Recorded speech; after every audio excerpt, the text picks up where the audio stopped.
Job അധ്യായം 6. Job പറഞ്ഞു, എൻ്റെ കഷ്ടതകൾ തൂക്കി നോക്കിയിരുന്നെങ്കിൽ, എൻ്റെ അനർത്ഥങ്ങൾ തുലാസിൽ വച്ചിരുന്നെങ്കിൽ, അവ കടൽ തീരത്തെ മണലിനേക്കാൾ ഭാരമേറിയതായിരിക്കും. അതിനാൽ എൻ്റെ വാക്കുകൾ വിവേകശൂന്യമായി പോയി. സർവശക്തൻ്റെ അസ്ത്രങ്ങൾ എന്നിൽ തറച്ചിരിക്കുന്നു. എൻ്റെ ജീവൻ അവയുടെ വിഷം പാനം ചെയ്യുന്നു. ദൈവത്തിൻ്റെ ഭീകരതകൾ എനിക്കെതിരായി അണിനിരന്നിരിക്കുന്നു. തിന്നാൻ പുല്ലുള്ളപ്പോൾ കാട്ടുകഴുത കരയുമോ? തീറ്റ് മുൻപിലുള്ളപ്പോൾ കാള മുക്രയിടുമോ? രുചിയില്ലാത്തത് ഉപ്പ് ചേർക്കാതെ തിന്നാനാകുമോ? മുട്ടയുടെ വെള്ളയ്ക്ക് വല്ല രുചിയുമുണ്ടോ? എനിക്ക് തിന്നാൻ പറ്റാത്ത ഇവയാണ് ഇപ്പോൾ എൻ്റെ ആഹാരം. ദൈവം എൻ്റെ അപേക്ഷ സ്വീകരിച്ചിരുന്നെങ്കിൽ, എൻ്റെ ആഗ്രഹം സഫലമാക്കിയിരുന്നെങ്കിൽ, അവിടുന്ന് എന്നെ തകർക്കാൻ കനിഞ്ഞിരുന്നെങ്കിൽ, കരം നീട്ടി എന്നെ വിച്ഛേദിച്ചിരുന്നെങ്കിൽ, അതെനിക്ക് ആശ്വാസമാകുമായിരുന്നു. വേദനയുടെ നടുവിൽ പോലും ഞാൻ ആർത്തുല്ലസിക്കുമായിരുന്നു. പരിശുദ്ധനായവൻ്റെ വചനത്തെ ഞാൻ തിരസ്കരിച്ചിട്ടില്ല. കാത്തിരിക്കാൻ എനിക്ക് ശക്തിയുണ്ടോ? എന്തിനു വേണ്ടിയാണ് ഞാൻ ക്ഷമയോടെ കാത്തിരിക്കേണ്ടത്? എൻ്റെ ശക്തി കല്ലുകളുടെ ബലമാണോ? എൻ്റെ മാംസം പിച്ചളയാണോ? എൻ്റെ ശക്തി വാർന്നുപോയിരിക്കുന്നു. എനിക്ക് ആശ്രയമറ്റിരിക്കുന്നു. സ്നേഹിതനോട് ദയ കാണിക്കാത്തവൻ സർവശക്തനോടുള്ള ഭക്തിയാണ് ഉപേക്ഷിക്കുന്നത്. എൻ്റെ സഹോദരന്മാർ മലവെള്ളച്ചാല് പോലെ ചതിയന്മാരാണ്. അവർ വേഗം വരണ്ടുപോകുന്ന അരുവികൾ പോലെയാണ്. അവയിലെ ഇരുണ്ട ജലത്തിന് പോഷണം മഞ്ഞുകട്ടയാണ്. മഞ്ഞ് പെയ്യുമ്പോൾ അവയിൽ ജലം പെരുകുന്നു. വേനലിൽ അവ വറ്റിപ്പോകുന്നു. ചൂടേറുമ്പോൾ അവ അപ്രത്യക്ഷമാകുന്നു. കച്ചവട സംഘം അവയെ തേടി വഴിവിട്ടു പോകുന്നു. അവർ മരുഭൂമിയിൽ ചെന്ന് നാശമടയുന്നു. തേമാന്യരുടെ കച്ചവട സംഘം അവയെ തേടുന്നു. ഷേബായരുടെ യാത്രാസംഘം അവയിൽ പ്രതീക്ഷയർപ്പിക്കുന്നു.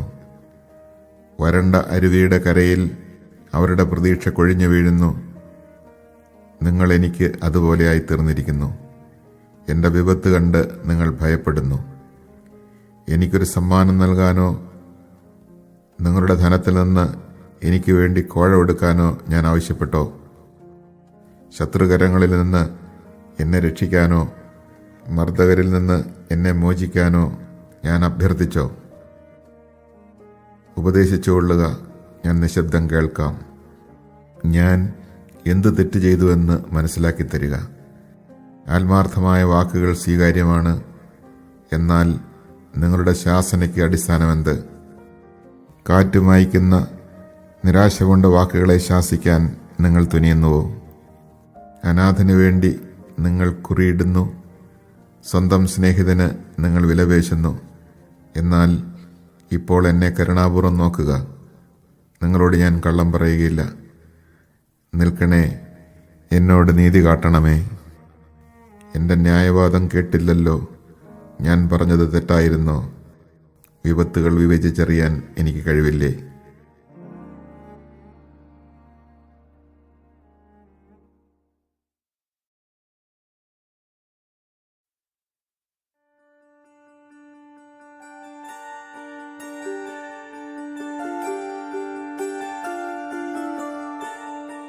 ജോബ് അധ്യായം 7.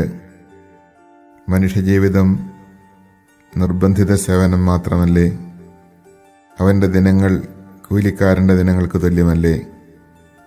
അടിമ തണലിനു വേണ്ടി എന്ന പോലെയും കൂലിക്കാരൻ കൂലിക്ക് വേണ്ടി എന്ന പോലെയും ശൂന്യതയുടെ മാസങ്ങളും ദുരിതങ്ങളുടെ രാവുകളും എനിക്ക് ലഭിച്ചിരിക്കുന്നു.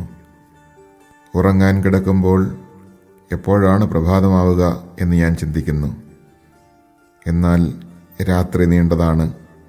പ്രഭാതം വരെ ഞാൻ കിടന്നുരുളുന്നു. പുഴുക്കളും മാലിന്യവും എൻ്റെ ശരീരത്തെ പൊതിഞ്ഞിരിക്കുന്നു. എൻ്റെ തൊലി വിണ്ടുകീറി ചലമലിക്കുന്നു. എൻ്റെ ദിനങ്ങൾ നെയ്ത്തുകാരൻ്റെ ഓടത്തേക്കാൾ വേഗത്തിൽ കടന്നുപോകുന്നു, പ്രത്യാശയില്ലാതെ അസ്തമിക്കുന്നു. എൻ്റെ ജീവൻ ഒരു ശ്വാസം മാത്രമാണെന്ന് അനുസ്മരിക്കണമേ. എൻ്റെ കണ്ണുകൾ ഇനിയൊരിക്കലും നന്മ ദർശിക്കുകയില്ല. എന്നെ കാണാറുള്ള കണ്ണുകൾ പിന്നീടൊരിക്കലും എന്നെ കാണുകയില്ല. നീ എന്നെ നോക്കിയിരിക്കെ ഞാൻ പോയി കഴിഞ്ഞിരിക്കും. മേഘങ്ങൾ മാഞ്ഞു മറയുന്നത് പോലെ പാതാളത്തിൽ പതിക്കുന്നവൻ മടങ്ങി വരികയില്ല. അവൻ തൻ്റെ വീട്ടിലേക്ക് ഒരിക്കലും തിരിച്ചു വരുന്നില്ല. അവൻ്റെ ഭവനം ഇനി അവനെ അറിയുകയില്ല. അതിനാൽ എനിക്ക് നിശബ്ദത പാലിക്കാൻ കഴിയുകയില്ല. എൻ്റെ ഹൃദയവ്യഥകൾക്കിടയിൽ ഞാൻ സംസാരിക്കും. എൻ്റെ മനോവേദനകൾക്കിടയിൽ ഞാൻ സങ്കടം പറയും. അങ്ങ് എനിക്ക് കാവലേർപ്പെടുത്താൻ ഞാൻ കടലോ കടൽ ജന്തുവോ? എൻ്റെ കിടക്ക എന്നെ ആശ്വസിപ്പിക്കും, എൻ്റെ തൽപ്പം എൻ്റെ വ്യസനം ശമിപ്പിക്കും എന്ന് ഞാൻ പറയുമ്പോൾ സ്വപ്നങ്ങൾ കൊണ്ട് അങ്ങനെ ഭയപ്പെടുത്തുന്നു, ദർശനങ്ങൾ കൊണ്ട് എന്നെ പരിഭ്രാന്തനാക്കുന്നു. അസ്ഥിപഞ്ജരമാകുന്നതിനേക്കാൾ കഴുത്ത് ഞെരിച്ചുള്ള മരണമാണ് ഞാൻ ഇഷ്ടപ്പെടുന്നത്. ഞാൻ ആശയറ്റവനാണ്. ഞാൻ എന്നേക്കും ജീവിച്ചിരിക്കുകയില്ല. എന്നെ ഏകനായി വിടുക. എൻ്റെ ജീവിതം ഒരു ശ്വാസം മാത്രമാണ്. അങ്ങ് മനുഷ്യനെ ഇത്ര കാര്യമാക്കാനും അവൻ്റെ പ്രവൃത്തികൾ ഉറ്റുനോക്കാനും ഓരോ പ്രഭാതത്തിലും അവനെ പരിശോധിക്കാനും ഓരോ നിമിഷവും അവനെ പരീക്ഷിക്കാനും അവൻ ആരാണ്? ഉമിനീരിറക്കാൻ പോലും ഇടവരാതെ എത്ര നാൾ അങ്ങനെ നോക്കിയിരിക്കും? മനുഷ്യനെ ഉറ്റുനോക്കിയിരിക്കുന്നവനെ, ഞാൻ പാപം ചെയ്താൽ തന്നെ അങ്ങയ്ക്ക് അതിനെന്താണ്? അങ്ങ് എന്തുകൊണ്ട് എന്നെ ഉന്നം വച്ചിരിക്കുന്നു? എന്തുകൊണ്ടാണ് ഞാൻ അങ്ങയ്ക്കൊരു ഭാരമായി തീർന്നത്? എൻ്റെ പാപങ്ങൾ അങ്ങയ്ക്ക് ക്ഷമിച്ചുകൂടെ? എൻ്റെ തെറ്റുകൾ പുറത്തുകൂടെ? ഞാനിപ്പോൾ പൊടിയിൽ ചേരും, അങ്ങനെ അന്വേഷിക്കും, എന്നാൽ ഞാൻ ഉണ്ടായിരിക്കുകയില്ല.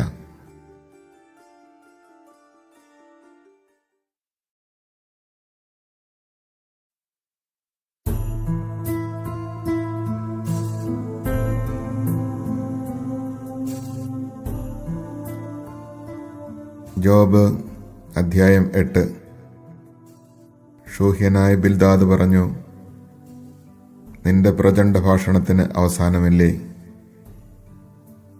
ദൈവം നീതിക്ക് മാർഗഭ്രംശം വരുത്തുമോ? സർവശക്തൻ ന്യായം വളച്ചൊടിക്കുമോ? നിന്റെ മക്കൾ അവിടുത്തേക്കെതിരായി പാപം ചെയ്തിരിക്കാം, തക്ക ശിക്ഷ അവർക്ക് ലഭിച്ചു. നീ ദൈവത്തെ അന്വേഷിക്കുകയും സർവശക്തനോട് കേണപേക്ഷിക്കുകയും ചെയ്താൽ, നീ നിർമ്മലനും നീതിനിഷ്ഠനുമാണെങ്കിൽ അവിടുന്ന് നിശ്ചയമായി നിനക്ക് വേണ്ടി ഉയർത്തെഴുന്നേൽക്കും. നിനക്ക് അവകാശപ്പെട്ട ഭവനം അവിടുന്ന് നിനക്ക് സമ്മാനിക്കും. നിന്റെ ആരംഭം എളിയതായിരുന്നെങ്കിൽ തന്നെ അന്ത്യദിനങ്ങൾ അതിമഹത്തായിരിക്കും. ഞാൻ നിന്നോട് അഭ്യർത്ഥിക്കുന്നു, കടന്നുപോയ തലമുറകളോട് ആരായുക, പിതാക്കന്മാരുടെ അനുഭവങ്ങൾ പരിഗണിക്കുക. ഇന്നലെ പിറന്ന നമുക്ക് ഒന്നും അറിഞ്ഞുകൂടാ. ഭൂമിയിലെ നമ്മുടെ ജീവിതം നിഴൽ പോലെ മാഞ്ഞുപോകുന്നു. അവർ നിന്നെ പഠിപ്പിക്കും, വിജ്ഞാന വചസ്സുകൾ നിനക്ക് ഉപദേശിച്ചു തരും. ചതുപ്പ് നിലത്തല്ലാതെ ഞാങ്ങണ വളരുമോ? നനവ് കൂടാതെ പോട്ടപ്പുല്ല് വളരുമോ? തഴച്ചു വളരുമെങ്കിലും വെട്ടിയെടുക്കാതെ തന്നെ അവ മറ്റു ചെടികളേക്കാൾ വേഗത്തിൽ ഉണങ്ങിപ്പോകും. ദൈവത്തെ മറക്കുന്നവരുടെ പാതയും അങ്ങനെ തന്നെ. ദൈവഭക്തിയില്ലാത്തവൻ്റെ പ്രത്യാശ നശിക്കും. അവൻ്റെ ആത്മവിശ്വാസം തകർന്നു പോകുന്നു. അവൻ്റെ ശരണം ചിലന്തി വലയാണ്. അവൻ തൻ്റെ ഭവനത്തിന്മേൽ ചാരുന്നു, എന്നാൽ അത് ഉറച്ചു നിൽക്കുകയില്ല. അവൻ അതിന്മേൽ മുറുകെ പിടിക്കും, എന്നാൽ അത് നിലനിൽക്കുകയില്ല. അവൻ സൂര്യപ്രകാശത്തിൽ തഴച്ചു വളരുന്നു. അവൻ്റെ ശാഖകൾ തോട്ടത്തിൽ പടർന്ന് പന്തലിച്ചു നിൽക്കുന്നു. അവൻ്റെ വേരുകൾ കനൽക്കൂനകളിൽ ചുറ്റിപ്പടരുന്നു. അവൻ പാറകളുടെ ഇടയിൽ വളരുന്നു. അവിടെ നിന്ന് പിഴുതെടുത്താൽ ഞാനൊരിക്കലും നിന്നെ കണ്ടിട്ടില്ല എന്ന് അത് പറയും. ഇത്രയേ ഉള്ളൂ അവൻ്റെ സന്തോഷം. അവിടെ വേറെ മുളകൾ പൊന്തി വരും. നിഷ്കളങ്കനെ ദൈവം ഉപേക്ഷിക്കുകയില്ല, തിന്മ പ്രവർത്തിക്കുന്നവനെ കൈപിടിച്ച് നടത്തുകയുമില്ല. അവിടുന്ന് നിന്റെ വാ പൊട്ടിച്ചിരി കൊണ്ടും നിന്റെ അധരം ജയാരവം കൊണ്ടും നിറയ്ക്കും. നിന്നെ വെറുക്കുന്നവരെ ലജ്ജ ആവരണം ചെയ്യും. ദുഷ്ടരുടെ കൂടാരങ്ങൾ നശിച്ചു പോകും.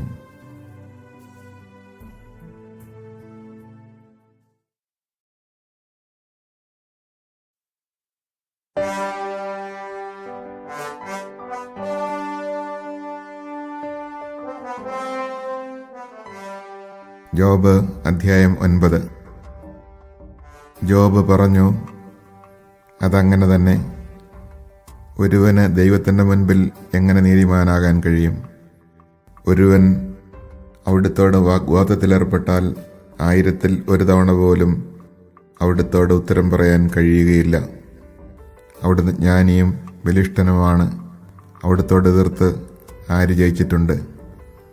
അവിടുന്ന് പർവ്വതങ്ങളെ നീക്കിക്കളയുന്നു, തൻ്റെ കോപത്തിൽ അവയെ മറച്ചു കളയുന്നു, എന്നാൽ അവ അതറിയുന്നില്ല. അവിടുന്ന് ഭൂമിയെ പ്രകമ്പനം കൊള്ളിക്കുന്നു, അതിൻ്റെ തൂണുകൾ വിറയ്ക്കുന്നു. അവിടുന്ന് സൂര്യനോട് കൽപ്പിക്കുന്നു, അത് ഉദിക്കുന്നില്ല. അവിടുന്ന് നക്ഷത്രങ്ങൾക്ക് മുദ്ര വയ്ക്കുന്നു. അവിടുന്ന് മാത്രമാണ് ആകാശത്തെ വിരിച്ചത്. അവിടുന്ന് സമുദ്രത്തിലെ തിരമാലകളെ ചവിട്ടിമെതിക്കുന്നു. സപ്തഋഷിമണ്ഡലം, മകയിരം, കാർത്തിക എന്നിവയെയും തെക്കേ നക്ഷത്രമണ്ഡലത്തെയും അവിടുന്ന് സൃഷ്ടിച്ചു. ദുർജയമായ മഹാകൃത്യങ്ങളും എണ്ണമറ്റ അത്ഭുതങ്ങളും അവിടുന്ന് പ്രവർത്തിക്കുന്നു. അവിടുന്ന് എന്നെ കടന്നു പോകുന്നു, ഞാൻ അവിടുത്തെ കാണുന്നില്ല. അവിടുന്ന് നടന്നു നീങ്ങുന്നു, ഞാൻ അവിടുത്തെ അറിയുന്നില്ല. അവിടുന്ന് പിടിച്ചെടുക്കുന്നു, തടയാൻ ആർക്ക് കഴിയും? എന്താണ് ഈ ചെയ്യുന്നത് എന്ന് ആർക്ക് ചോദിക്കാൻ കഴിയും? ദൈവം തൻ്റെ കോപത്തെ പിൻവലിക്കുകയില്ല. റാഹാബിൻ്റെ സഹായകർ അവിടുത്തെ മുൻപിൽ കുമ്പിടുന്നു. അപ്പോൾ അവിടുത്തോട് ഉത്തരം പറയാൻ എനിക്കെങ്ങനെ വാക്ക് കിട്ടും? ഞാൻ നീതിമാനായിരുന്നാലും അവിടുത്തോട് മറുപടി പറയാൻ എനിക്ക് കഴിയുകയില്ല. എന്നെ കുറ്റം വിധിക്കുന്ന അവിടുത്തെ കരുണയ്ക്ക് വേണ്ടി ഞാൻ യാചിക്കണം. ഞാൻ വിളിച്ചപേക്ഷിച്ചിട്ട് അവിടുന്ന് ഉത്തരമരളിയാലും അവിടുന്ന് എൻ്റെ ശബ്ദം ശ്രവിക്കുകയായിരുന്നുവെന്ന് ഞാൻ വിശ്വസിക്കുകയില്ല. എന്തെന്നാൽ കൊടുങ്കാറ്റയച്ച് അവിടുന്ന് എന്നെ തകർക്കുന്നു, അകാരണമായി എൻ്റെ മുറിവുകൾ വർദ്ധിപ്പിക്കുന്നു. ശ്വസിക്കാൻ പോലും അവിടുന്ന് എന്നെ അനുവദിക്കുന്നില്ല. തിക്താനുഭവങ്ങൾ കൊണ്ട് അവിടുന്ന് എന്നെ നിറയ്ക്കുന്നു. ഇതൊരു ബലപരീക്ഷണമാണെങ്കിൽ അവിടുന്ന് തന്നെ വിജയിക്കും. ഇത് നീതിയുടെ കാര്യമാണെങ്കിൽ എൻ്റെ ന്യായവാദം കേൾക്കാൻ ആര് അവിടുത്തെ വിളിച്ചു വരുത്തും? ഞാൻ നിഷ്കളങ്കനായിരുന്നാലും എൻ്റെ വാ തന്നെ എന്നെ കുറ്റം വിധിക്കും. ഞാൻ കുറ്റമറ്റവനാണെങ്കിലും അവിടുന്ന് എന്നെ കുറ്റക്കാരനായി തെളിയിക്കും. ഞാൻ നിഷ്കളങ്കനാണ്, ഞാൻ എന്നെ തന്നെ പരിഗണിക്കുന്നില്ല. ഞാൻ എൻ്റെ ജീവനെ വെറുക്കുന്നു. എല്ലാം ഒന്നുപോലെയാണ്. അതിനാൽ ഞാൻ പറയുന്നു, അവിടുന്ന് നിഷ്കളങ്കനെയും ദുഷ്ടനെയും ഒന്നുപോലെ നശിപ്പിക്കുന്നു. അനർത്ഥം അപ്രതീക്ഷിതമായ മരണത്തിന് കാരണമാകുമ്പോൾ അവിടുന്ന് നീതിമാനുണ്ടായ വിപത്തിൽ പരിഹസിച്ച് ചിരിക്കുന്നു. ഭൂമി ദുഷ്ടന്റെ കൈകളിൽ ഏൽപ്പിക്കപ്പെട്ടിരിക്കുന്നു. ന്യായാധിപന്മാരുടെ മുഖം അവിടുന്ന് മൂടിക്കളയുന്നു. അവിടുന്നല്ലെങ്കിൽ മറ്റാരാണിത് ചെയ്തത്? എൻ്റെ ദിനങ്ങൾ ഓട്ടക്കാരനേക്കാൾ വേഗത്തിൽ പായുന്നു. അവ പറന്നുപോകുന്നു, ഒരു നന്മയും കാണുന്നില്ല. ഈറ്റ കൊണ്ടുള്ള ഓടിവെള്ളം പോലെയും ഇരയെ റാഞ്ചുന്ന കഴുകനെ പോലെയും അവ കടന്നുപോകുന്നു. പരാതി മറന്ന് വിഷാദഭാവം അകറ്റി പ്രസന്നതയോടെ ഇരിക്കുമെന്ന് ഞാൻ പറഞ്ഞാൽ, അങ്ങനെ നിർദോഷനായി എണ്ണുകയില്ലെന്നറിഞ്ഞ് ഞാൻ എൻ്റെ എല്ലാ ദുരിതങ്ങളെയും ഭയപ്പെടുന്നു. ഞാൻ കുറ്റക്കാരനായി വിധിക്കപ്പെടും. പിന്നെന്തിന് ഞാൻ നിഷ്ഫലമായി പ്രയത്നിക്കുന്നു? ഞാൻ മഞ്ഞുകൊണ്ട് എന്നെ കഴുകിയാലും എൻ്റെ കരങ്ങൾക്ക് ക്ഷാരശുദ്ധി വരുത്തിയാലും അങ്ങനെ ചെളിക്കുഴിയിൽ മുക്കും. എൻ്റെ വസ്ത്രങ്ങൾ പോലും എന്നെ വെറുക്കും. ഞാൻ അവിടുത്തോട് മറുപടി പറയേണ്ടതിനും ഒരുമിച്ച് ന്യായവിസ്താരത്തിന് വരുന്നതിനും അവിടുന്ന് എന്നെപ്പോലെ മനുഷ്യൻ അല്ലല്ലോ. നമ്മളിരുവരെയും നിയന്ത്രിക്കാൻ കെൽപ്പുള്ള ഒരു മധ്യസ്ഥൻ നമ്മൾക്കില്ലല്ലോ. അവിടുന്ന് ശിക്ഷാദണ്ഡ് എന്നിൽ നിന്ന് നീക്കിക്കളയട്ടെ. അവിടുത്തെക്കുറിച്ചുള്ള ഭീതി എന്നെ ഭയപ്പെടുത്താതിരിക്കട്ടെ. അപ്പോൾ അവിടുത്തെക്കുറിച്ചുള്ള ഭയം കൂടാതെ ഞാൻ സംസാരിക്കും. എന്നാൽ എൻ്റെ സ്ഥിതി അതല്ല.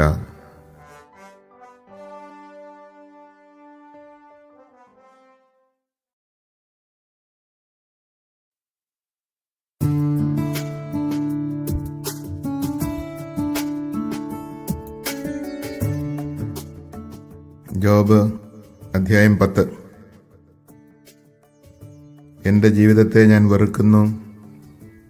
എൻ്റെ പരാതികൾ ഞാൻ ഉച്ചത്തിൽ വിളിച്ചു പറയും. എൻ്റെ മനോവ്യഥയിൽ നിന്ന് ഞാൻ സംസാരിക്കും. എന്നെ കുറ്റം വിധിക്കരുതെന്നും എന്നെ എതിർക്കാൻ കാരണമെന്തെന്ന് അറിയിക്കണമെന്നും ഞാൻ ദൈവത്തോട് പറയും. അങ്ങയുടെ സൃഷ്ടികളെ പീഡിപ്പിക്കുന്നതും നിന്ദിക്കുന്നതും ദുഷ്ടന്റെ പദ്ധതികളെ അനുകൂലിക്കുന്നതും അങ്ങേക്ക് യോജിച്ചതാണോ? ഞാൻ നിഷ്കളങ്കനാണെന്നും അങ്ങയുടെ കരങ്ങളിൽ നിന്ന് എന്നെ രക്ഷിക്കാൻ ആരുമില്ലെന്നും അറിയുന്ന അങ്ങ് എൻ്റെ അനീതികളും പാപങ്ങളും അന്വേഷിച്ച് കണ്ടുപിടിക്കാൻ അങ്ങേക്ക് മനുഷ്യനേത്രങ്ങളാണോ ഉള്ളത്? മനുഷ്യൻ കാണുന്നത് പോലെയാണോ അങ്ങ് ദർശിക്കുന്നത്? അങ്ങയുടെ ദിനങ്ങളും വർഷങ്ങളും മനുഷ്യൻ്റേതുപോലെയാണോ? അങ്ങയുടെ കരങ്ങൾ എനിക്ക് രൂപം നൽകി എന്നെ സൃഷ്ടിച്ചു. എന്നാൽ ഇപ്പോൾ അങ്ങ് എനിക്കെതിരെ തിരിഞ്ഞ് എന്നെ നശിപ്പിക്കുന്നു. കളിമണ്ണ് കൊണ്ടാണ് അങ്ങെന്നെ സൃഷ്ടിച്ചതെന്ന് അനുസ്മരിക്കണമേ. പൊടിയിലേക്ക് തന്നെ അങ്ങെന്നെ തിരിച്ചയക്കുമോ? അങ്ങ് എന്നെ പാലുപോലെ പകർന്ന് തൈര് പോലെ ഉറകൂട്ടിയില്ലേ? അങ്ങ് ചർമ്മവും മാംസവും കൊണ്ട് എന്നെ ആവരണം ചെയ്തു. അസ്ഥിയും സ്നായുക്കളും കൊണ്ട് എന്നെ തുന്നിച്ചേർത്തു. അങ്ങ് എന്നിൽ ജീവനും ഗാഢമായ സ്നേഹവും നിക്ഷേപിച്ചു. അങ്ങയുടെ പരിപാലന എൻ്റെ ആത്മാവിനെ സംരക്ഷിച്ചു. എന്നിട്ടും ഇവയെല്ലാം അങ്ങ് ഹൃദയത്തിൽ മറച്ചു വച്ചിരുന്നു. അങ്ങയുടെ ഉദ്ദേശം ഇതായിരുന്നുവെന്ന് ഞാൻ മനസ്സിലാക്കുന്നു. ഞാൻ പാപം ചെയ്താൽ അങ്ങെന്നെ ശ്രദ്ധിക്കുന്നു. എൻ്റെ അതിക്രമങ്ങൾക്ക് എന്നെ ശിക്ഷിക്കാതെ വിടുന്നുമില്ല. ഞാൻ ദുഷ്ടനാണെങ്കിൽ എനിക്ക് ദുരിതം. ഞാൻ നീതിമാനാണെങ്കിൽ എനിക്ക് ശിരസ്സുയർത്താൻ സാധിക്കുന്നില്ല. അവമാനബോധത്തോടെ ഞാൻ എൻ്റെ പീഡകളെ കാണുന്നു. ഞാൻ ശിരസ്സുയർത്തിയാൽ സിംഹത്തെപ്പോലെ അങ്ങനെ വേട്ടയാടും. വീണ്ടും അങ്ങെനിക്കെതിരായി അത്ഭുതങ്ങൾ പ്രവർത്തിക്കും. എനിക്കെതിരെ അങ്ങ് പുതിയ സാക്ഷികളെ അവതരിപ്പിക്കും. എൻ്റെ നേർക്കുള്ള പീഡനങ്ങൾ അങ്ങ് വർദ്ധിപ്പിക്കും. പുതിയ സൈന്യനിരയെ അങ്ങെനിക്കെതിരെ അണിനിരത്തും. അമ്മയുടെ ഉദരത്തിൽ നിന്ന് എന്തിന് അങ്ങനെ പുറത്തു കൊണ്ടുവന്നു? ജന്മം ലഭിക്കാത്തവനെ പോലെ അമ്മയുടെ ഉദരത്തിൽ നിന്ന് എന്നെ ശവക്കുഴിയിലേക്ക് കൊണ്ടുപോയിരുന്നെങ്കിൽ, ആരും എന്നെ കാണുന്നതിന് മുൻപ് ഞാൻ മരിച്ചിരുന്നെങ്കിൽ, അന്ധകാരാവൃതമായ സ്ഥലത്തേക്ക്, പ്രകാശം തമസ് പോലെ ഇരിക്കുന്ന അന്ധകാരത്തിൻ്റെയും ശൂന്യതയുടെയും ദേശത്തേക്ക് ഒരിക്കലും മടങ്ങി വരാത്ത വിധം ഞാൻ പോകുന്നതിനു മുൻപ് എന്നെ ഏകനായി വിടുക. ഞാൻ അല്പം ആശ്വാസം കണ്ടെത്തട്ടെ. എൻ്റെ ജീവിതകാലം ഹ്രസ്വമല്ലേ?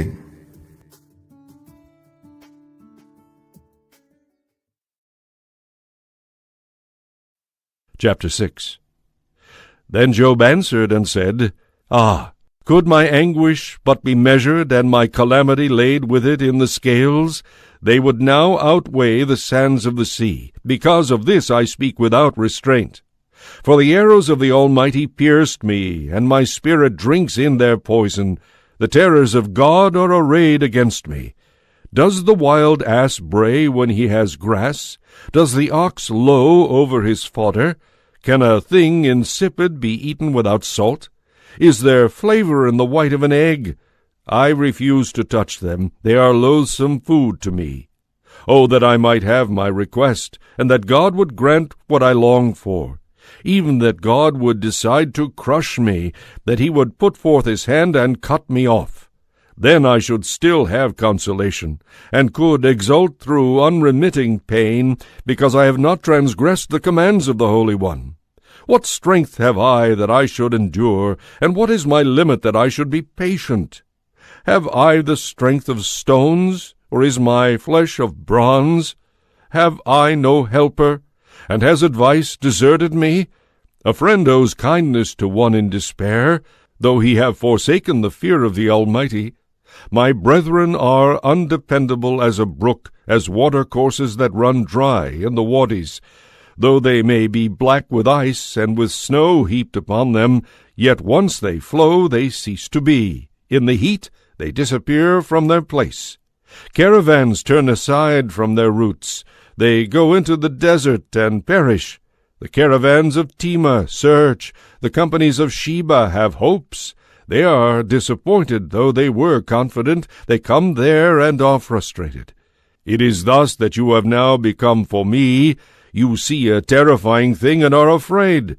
Have I asked you to give me anything, to offer a gift for me from your possessions, or to deliver me from the enemy, or to redeem me from oppressors? Teach me, and I will be silent. Prove to me wherein I have erred.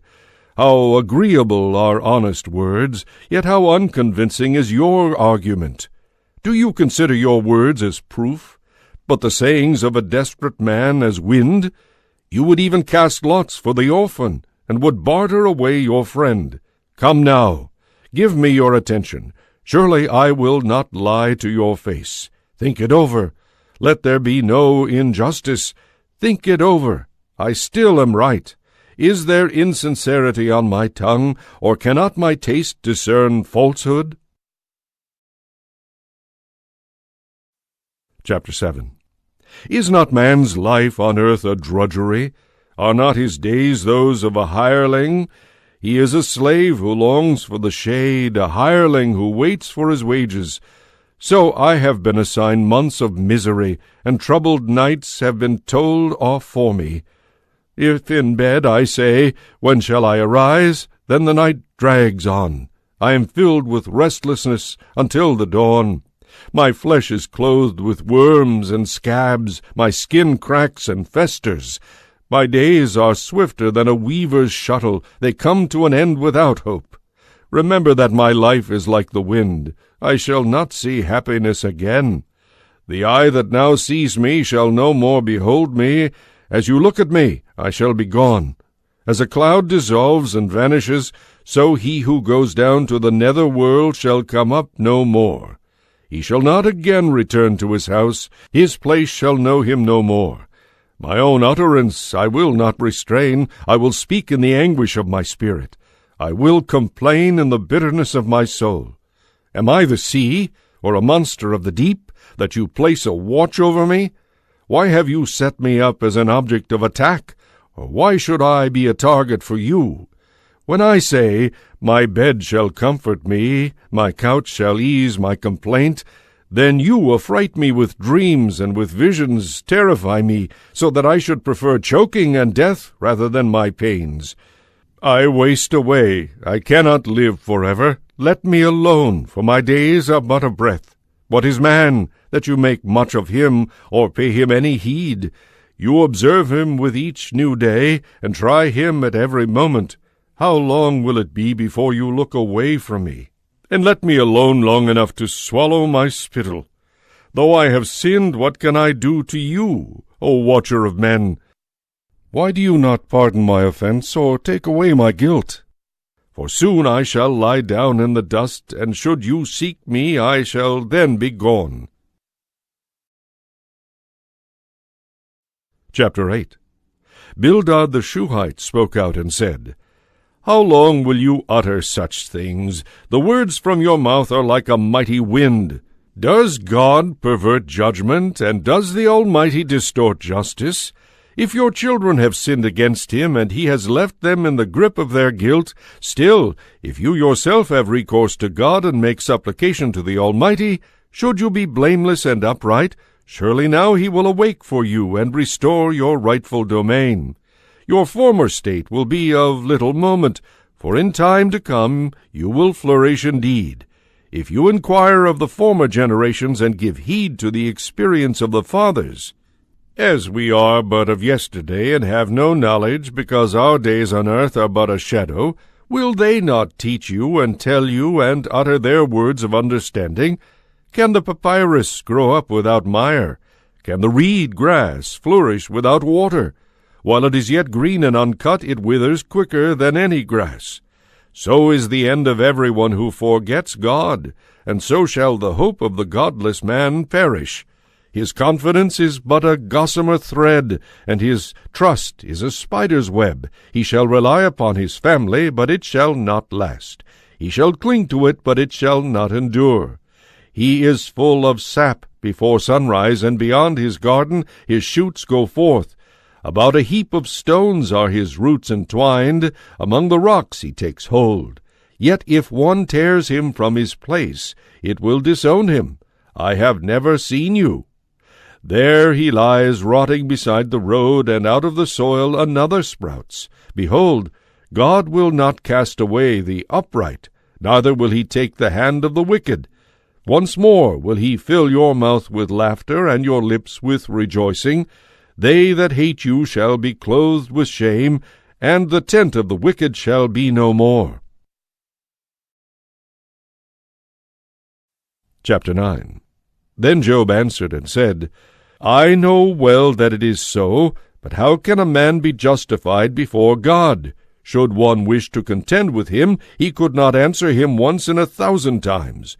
God is wise in heart and mighty in strength, who has withstood him and remained unscathed. He removes the mountains before they know it. He overturns them in his anger. He shakes the earth out of its place, and the pillars beneath it tremble. He commands the sun, and it rises not. He seals up the stars. He alone stretches out the heavens and treads upon the crests of the sea. He made the Bear and Orion, the Pleiades, and the constellations of the south. He does great things past finding out, marvelous things beyond reckoning. Should he come near me, I see him not. Should he pass by, I am not aware of him. Should he seize me forcibly, who can say him nay? Who can say to him, What are you doing? He is God, and he does not relent. The helpers of Rahab bow beneath him. How much less shall I give him any answer, or choose out arguments against him? Even though I were right, I could not answer him, but should rather beg for what was due me. If I appealed to him, and he answered my call, I could not believe that he would hearken to my words. With a tempest he might overwhelm me, and multiply my wounds without cause. He need not suffer me to draw breath, but might fill me with bitter griefs. If it be a question of strength, he is mighty, and if of judgment, who will call him to account? Though I were right, my own mouth might condemn me. Were I innocent, he might put me in the wrong. Though I am innocent, I myself cannot know it. I despise my life. It is all one. Therefore I say, both the innocent and the wicked he destroys. When the scourge slays suddenly, he laughs at the despair of the innocent. The earth is given into the hands of the wicked. He covers the face of its judges. If it is not he, who then is it? My days are swifter than a runner. They flee away. They see no happiness. They shoot by like skiffs of reed, like an eagle swooping upon its prey. If I say, I will forget my complaining, I will lay aside my sadness, and be of good cheer, then I am in dread of all my pains. I know that you will not hold me innocent. If I must be accounted guilty, why then should I strive in vain? If I should wash myself with snow, and cleanse my hands with lye, yet you would plunge me in the ditch, so that my garments would abhor me. For he is not a man like myself, that I should answer him, that we should come together in judgment. Would that there were an arbiter between us, who could lay his hand upon us both, and withdraw his rod from me. Would that his terrors did not frighten me, that I might speak without being afraid of him. Since this is not the case with me, I loathe my life. Chapter 10. I will give myself up to complaint. I will speak from the bitterness of my soul. I will say to God, Do not put me in the wrong. Let me know why you oppose me. Is it a pleasure for you to oppress, to spurn the work of your hands, and smile on the plan of the wicked? Have you eyes of flesh? Do you see as man sees? Are your days as the days of a mortal, and are your years as a man's lifetime, that you seek for guilt in me, and search after my sins? Even though you know that I am not wicked, and that none can deliver me out of your hand. Your hands have formed me and fashioned me. Will you then turn and destroy me? Oh, remember that you fashioned me from clay. Will you then bring me down to dust again? Did you not pour me out as milk and thicken me like cheese? With skin and flesh you clothed me, with bones and sinews knit me together. Grace and favor you granted me, and your providence has preserved my spirit. Yet these things you have hidden in your heart. I know that they are your purpose. If I should sin, you would keep a watch against me, and from my guilt you would not absolve me. If I should be wicked, alas for me! If righteous, I dare not hold up my head, filled with ignominy, and sodden with affliction. Should it lift up, you hunt me like a lion. Repeatedly you show your wondrous power against me. You renew your attack upon me, and multiply your harassment of me. In waves your troops come against me. Why then did you bring me forth from the womb? I should have died, and no eye have seen me. I should be as though I had never lived. I should have been taken from the womb to the grave. Are not the days of my life few? Let me alone, that I may recover a little before I go whence I shall not return, to the land of darkness and of gloom, the black, disordered land where darkness is the only light.